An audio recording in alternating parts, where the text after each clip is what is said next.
Well, hey friends, welcome back to our Acts Bible reading series. Today we're picking up in Acts chapter 12, and the story is starting to heat up at this point. Persecution is starting to rise up. The chapter actually starts off with James being killed by King Herod, and then Peter gets thrown into prison, and everybody is pretty convinced that the same thing that happened to James is going to happen to Peter now. But I want you to see what the church does as soon as they begin to face hardship. Acts 12, verse 5. Peter was kept in prison, but the church was earnestly praying to God for him. They're nonstop praying. Paul would write it later, like they are praying without ceasing.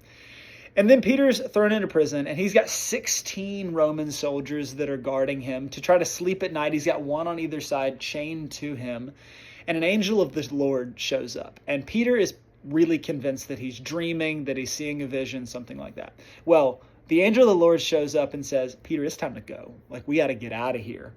The chains fall off of Peter's wrists, and they walk out. The angel leads him through. They come to an iron gate. The iron gate opens up naturally the way that it's supposed to. And suddenly the angel's gone, and Peter walks off free. And when he realizes that it wasn't a dream, that he's actually free, he decides to go and tell everybody about it. We're going to pick up in Acts chapter 12, verse 12.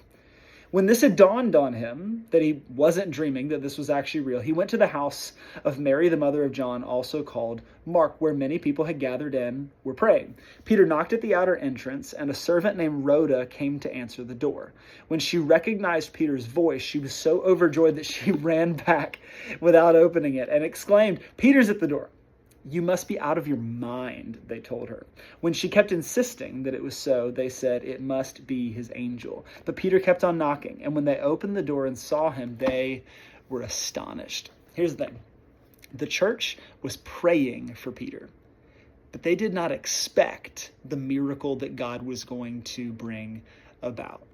So many times we pray for things and we ask God for things, we don't actually expect or anticipate God to come through on the things that we're asking him to do.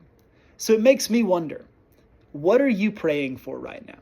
What are some things that you are laying before the Lord, miracles that you are hoping to see happen? Maybe it's a family member who's been far from the Lord for a long time that you're hoping is going to see Jesus again. Maybe it's a healing that you're hoping is going to happen. But my question is, do you expect God to come through? And what we see is that when we pray and when we pray in faith, God is already working the miracle.